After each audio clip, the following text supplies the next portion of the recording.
Muove l'economia, attiva le nuove generazioni e tiene vivi e vitali. Mai come in tempi di pandemia si è potuto toccare con mano l'importanza dello spettacolo dal vivo. Per questo, in un momento in cui tutti i teatri e gli enti che si occupano di spettacoli si interrogano sulla necessità di programmare le attività dei prossimi anni, è particolarmente significativa la firma tra i tre principali teatri stabili del Nord-Est, Veneto, Bolzano e Rossetti del Friuli Venezia Giulia, del protocollo d'intesa firmato a Trieste che sancisce la nascita della prima rete interregionale dello spettacolo dal vivo. Stiamo lavorando sia sul versante artistico, sia sul versante delle gestioni dei teatri.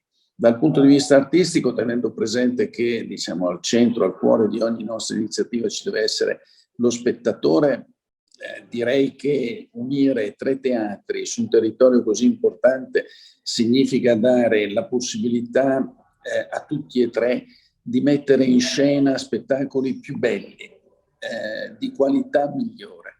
E dal punto di vista della gestione speriamo che i direttori, insomma, chi è preposto a queste cose, riesca a trovare sia lo spunto per nuovi investimenti, sia lo spunto per fare magari delle economie di scala che sono sempre più necessarie. Razionalizzare anche attraverso forme innovative di programmazione il sistema anche della distribuzione dell'offerta teatrale delle istituzioni sul territorio del Nord-Est è uno dei tanti obiettivi definiti dal protocollo di intesa. Esiste una offerta di spettacolo sicuramente più facile che viene offerto oggi semplicemente rimanendo a casa e accendendo il televisore, che penalizza moltissimo lo spettacolo dal vivo, ogni forma di spettacolo dal vivo. Noi ci auguriamo che mettendo insieme più soggetti, quello che già stiamo facendo in Veneto del resto, mettendo insieme più soggetti si costruisca una piattaforma più forte.